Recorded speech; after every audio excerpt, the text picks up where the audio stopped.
Books ಗಿವ್ಸು ಎಲ್ಲ ಕೊಟ್ಟು ಎಲ್ಲ ಶಿಕ್ಷಕರನ್ನು ಸನ್ಮಾನಿಸಿ ಮತ್ತೆ ಅಂಗನವಾಡಿ ಮಕ್ಕಳಿಗೂ ಕಲಿಕೋಪಕರಣಗಳನ್ನ ಬಹಳಷ್ಟು ಕೊಟ್ಟು 4 ಜನ ವೈದ್ಯರು. ಹಾಗಾಗಿ ಇವತ್ತು ನಮ್ಮ ಸಭೆಗೆ ಆಕಸ್ಮಿಕವಾಗಿ ಇಲ್ಲಿಗೆ ಆಗಮಿಸಿದ್ರು. ನಾನು ನೋಡಿ ಅದೇನೋ ಅಲ್ಲಿ ಬಾಗಿಲಲ್ಲಿ ನೋಡಿದೆ, ನನಗೂ ಬಹಳ ಖುಷಿ ಆಯಿತು. ಸೊ ನಮ್ಮ ಶಾಲೆಗೆ ತುಂಬಾ ಖುಷಿಯಾಗಿದೆ. ಮತ್ತೆ ಹೃತ್ಪೂರ್ವಕವಾದಂತಹ ಧನ್ಯವಾದಗಳು. ನೀನು ಇನ್ನಷ್ಟು ಎತ್ತರಕ್ಕೆ ಬೆಳೆಯು.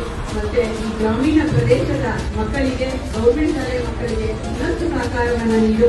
ನೀನು ಎಲ್ಲಿವರೆಗೆ ಸಹಕಾರವನ್ನು ನೀಡ್ತಾ ಇದೆಯೋ ನಿನ್ನ ಮೇಲೆ ಹೋಗ್ತಾ ಇದ್ದೀಯ ಅಂತ ಹೇಳ್ತಾ ಅಭಿನಂದಿಸ್ತಾ ನಿನ್ನ ತುಂಬ ಹೃದಯದ ಧನ್ಯವಾದಗಳನ್ನ ಅರ್ಪಿಸ್ತಾ ಒಂದೆರಡು ಮಾತುಗಳನ್ನು ನೀವು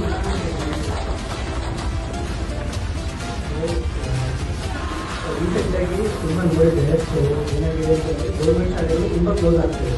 ಕಾರಣಗಳು ಏನು ಅಂತಂದ್ರೆ ಜನರು ಮೆಂಟಾಲಿಟಿ ಗೌರ್ಮೆಂಟ್ ಸ್ಕೂಲ್ ಹೋಗೋದ್ರಿಂದ ಮಾತ್ರ ಮಕ್ಕಳು ಚೆನ್ನಾಗಿ ಹೋಗ್ತಾರೆ, ಅಲ್ಲೋದ್ರೆ ಯೂನಿಫಾರ್ಮ್ ಇದ್ರೆ ಅಂತ ಎಲ್ಲ ಇದೆ.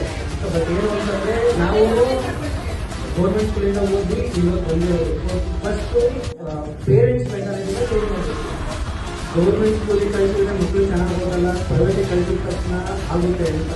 ಸೊ ಶಾಲೆಯಲ್ಲಿ ಪ್ರೈವೇಟ್ ಸ್ಕೂಲಲ್ಲಿ ಮಾಡೋದು ಅಷ್ಟೇ, ಗೌರ್ಮೆಂಟ್ ಸ್ಕೂಲಲ್ಲಿ ಮಾಡೋದು ಅಷ್ಟೇ. ಬಟ್ ಏನು ಅಂತಂದ್ರೆ ಪ್ರೈವೇಟ್ ಸ್ಕೂಲಲ್ಲಿ ಪೇರೆಂಟ್ಸ್ ಕಡೆಯಿಂದ ಒಂದು ಪ್ರೆಷರ್ ಜಾಸ್ತಿ ಇರುತ್ತೆ.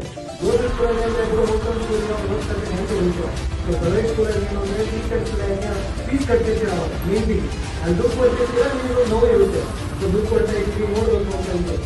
ಅದೇ ದುಡ್ಡನ್ನ ನೀವು ನಿಮ್ಮ ಮಕ್ಕಳಿಂದ ನೀವೇ ಖರ್ಚು ಮಾಡ್ತಾರೆ, ಅವ್ರು ನಿಮಗೂ ಖರ್ಚು ಕಡಿಮೆ ಆಗುತ್ತೆ. ಪ್ಲಸ್ ಇವಾಗ ಬೇಸಿಕಲಿ ಒಂದು SSLCಗೆ LKG ಒಂದರಿಂದ 1.5 ಲಕ್ಷ ರೂಪಾಯಿ ಫೀಸ್ಗಳಿರೋದು. ಸೊ ಅದೇ 1.5 ಲಕ್ಷದಲ್ಲಿ 10,000 ಖರ್ಚು ಮಾಡಿದ್ರೆ ಸರ್ ನಿಮ್ಮ ಮಕ್ಕಳನ್ನ ನಿಮಗೆ. ಸೊ ಅದು ನಿಮ್ಗೆ ದುಡ್ಡು ಇದಾಗುತ್ತೆ, ಕಡಿಮೆ ಆಗುತ್ತೆ. ಪ್ಲಸ್ ಗೌರ್ಮೆಂಟ್ ಶಾಲೆ ಫಸ್ಟ್ ನೀವು ಓದಿರುವಂಥ ಶಾಲೆಗಳು ಉಳಿಸ್ಬೋದು, ಏನು ಬೇಕಾಗಿರೋದು. ಸೊ ನಾನು ಕೇಳಿರೋದು ಏನು ಅಂತಂದ್ರೆ ಫಸ್ಟ್ ನಿಮ್ಮ ಮೆಂಟಾಲಿಟಿನ ಚೇಂಜ್ ಮಾಡಿ ನಿಮ್ಮ ಮಕ್ಕಳಿಗೆ ನೀವು ಹೇಳ್ಕೊಡಿ. ಸೊ ನಾವು ನಿಮಗೆ ಗೌರ್ಮೆಂಟ್ ಸ್ಕೂಲ್ ಓದಿರೋದು, ಗೌರ್ಮೆಂಟ್ ಸ್ಕೂಲಲ್ಲಿ ಓದಿ ಅಂತ ಹೇಳಿ ಕಮ್ಮಿ ಮಾಡಿದ್ರೆ ನಾವು ಶಾಲೆಗಳು ಉಳಿಸ್ಬೋದು.